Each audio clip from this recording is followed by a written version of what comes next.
Конечно, лучше, чтобы была профессиональная, и он в свое время сам решил, хочет он там служить или нет. Это было бы предпочтительно. Но если выбора такого не будет, то я лучше буду настраивать на то, что мужчина, значит, служи. Как-то так. Я думаю, что нам не только армии столько не нужно, но и полиции, и милиции, и прочих тоже столько не нужно.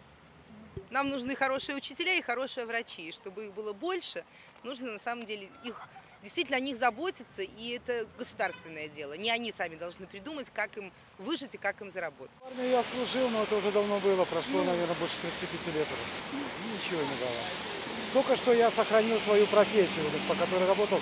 Я в армии по этой профессии работал. А так ничего не дало. Считаю, что профессионально.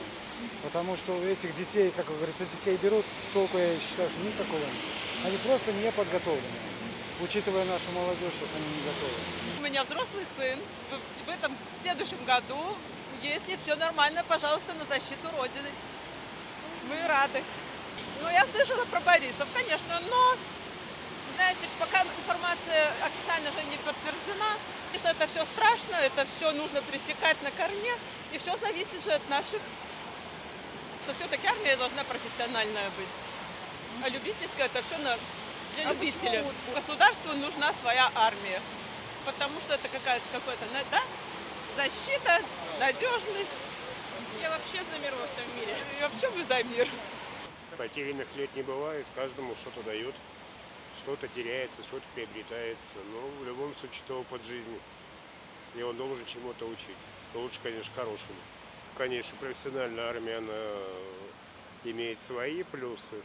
Вот, ну, как бы выходцы из бывшего Советского Союза, и у нас свой стереотип сложился службы в армии. Вот. А дедовщина, вы знаете, факты дедовщины не только в армии. Вы можете зайти в подъезд и получить, скажем, там, любые органы своего тела. Это тоже можно назвать дедовщиной. Любая мирная страна обязана себя защищать. Пишут, что есть дедовщина, и причем очень сильная. Но это она всегда была, по-моему. Вот, и как-то и 20 лет назад она была. Ну, это может быть и не есть хорошо, но с другой стороны, это как-то может быть и все-таки мужчин делает мужчинами. То есть они должны уметь постоять за себя. Но главное не перебарщивать в этом плане. Надо быть все-таки профессионально, чтобы служили там именно профессионалы. Потому что если дети идут в армию, что они могут сделать? Пока их не научишь, что они? Это живое мясо, мое мнение. Но армия в любой стране нужна, потому что это сила и мощь государства. Вот. Кто-то должен защищать государство и ее интересы. Армия нужна, потому что дисциплинирует. У нас сын не пошел в армию, ну потому что у него плоскостопие. Ну вообще мы хотели, чтобы он пошел, лучше бы пошел. Был бы более такой, наверное, дисциплинированный. Я считаю, что все должны служить. Кому позволено, те должны служить. Ну, в армию, знаю, с 18 идет, уже взрослый человек, будет сам решать, идти ему или нет. Да, сын у меня служил. Служил единственный из группы. Летех он заканчивал в 2000 году. И вот он единственный из группы служил. Все остальные откосили. Понимаете, кто хочет откосить, те откашивают. Я так поняла. Кто служил, я считаю, что он. Никита Михалков вообще 3 года после института в морфлоте служил. Я считаю, что это порядочно. Раздражает то, что это не входит в трудовой стаж. Собирается как раз в армию, да. Суровское училище окончил. Не переживаю, да, он у меня подготовленный. В любой стране нужна армия, защищаться ж надо. Призывная, это ж приходят люди, которые не хотят, они вот так из-под палки все делают. Но зачем нам такая армия? Профессионалы заинтересованы больше. Даже надо, пойду. Я считаю, что армия, наверное, нужна для дисциплины все-таки нашей молодежи, для наших парней. А какая, я затрудняюсь, я здесь не могу сказать. Но все-таки армия нужна. Конечно, служил. Скажите. Один отрицательный момент, который в армии, это вот из-за низкой культуры, скажем, внутренней и командиров, и личного состава, это вот дедовщина. Настоящая армия – это отличнейшая школа жизни. Вот так вот и все. У меня сын служил в армии. Его друг, он учился еще в 5-м институте, забрали в армию. И после года службы его друга послали в Афганистан, и он там погиб.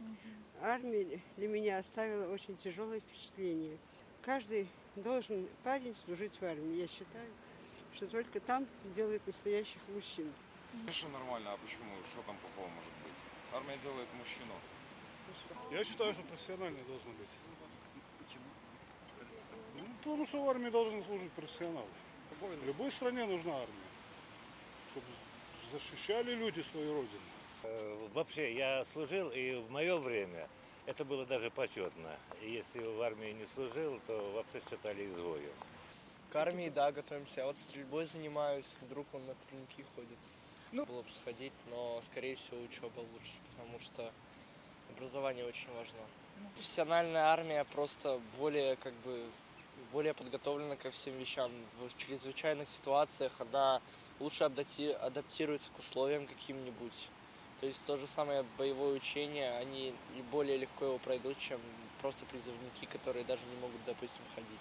Только муж служил и был очень доволен службой. В то время, когда было 3 года еще служить, очень давно.